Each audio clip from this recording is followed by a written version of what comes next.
అలాంటిది 5 అధ్యాయాలు 129 వచనములు ఇతని ప్రస్తావన కొనసాగుతూ ఉంటది.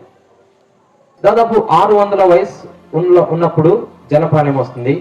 జలప్రళయం వచ్చిన తర్వాత సుమారు 350 ఏండ్లు బ్రతుకుతాడు. ఇతను బ్రతికినటువంటి ఆ కాలం లెక్కిస్తే 950 సంవత్సరాలు నోవాహు బ్రతుకుతాడు. ఇది నోవాహు గురించినటువంటి కొంత సమాచారం. అయితే నోవాహు దేవుని యొక్క దృష్టి యందు, యెహోవా దృష్టి యందు కృప పొందినవాడాయను. ఇది మన మూల వచనం. ఈ వచనాన్ని మనం ధ్యానం చేస్తాం. 8వ వచనం, నోవాహు యెహోవా దృష్టి యందు కృప పొందినవాడాయను. అయితే బట్, ఎంత గొప్ప ధన్యతండి, కృప పొందినవాడాయను. ఆ పరిస్థితిని మనం ఆ 8 వచనాలని మనం అబ్జర్వ్ చేస్తే, పైన ఉన్నటువంటి ఆ వచనాలన్నిటిని మనం చూస్తే ఎలాంటి సిచ్యువేషన్ ఉంది అప్పుడు అని అంటే, దైవ కుమారులు నరుల యొక్క కుమార్తెలను చక్కని వారిని చూచి వారిలో వారికి మనసుకు నచ్చిన వారిని వివాహం చేసుకుంటున్నారు. This is the condition. అంటే ఒక క్రమం లేదు, వాళ్ళకి నచ్చిన విధానంలో నచ్చినట్లుగా జీవిస్తున్నటువంటి జనాంగం మధ్య ఉన్నాడు నోవాహు.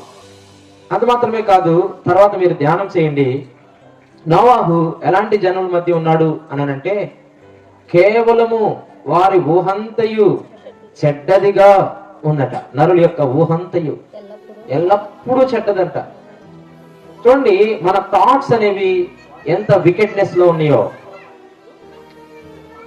మన ఊహంతయు కూడా చెడ్డదట. మనుషుని యొక్క ఊహ కేవలం ఎల్లప్పుడూ చెడ్డది.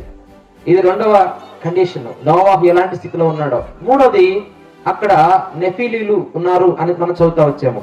అనగా పుట్టినట్లు రాయబడి ఉంటుంది, బలాత్కారులు,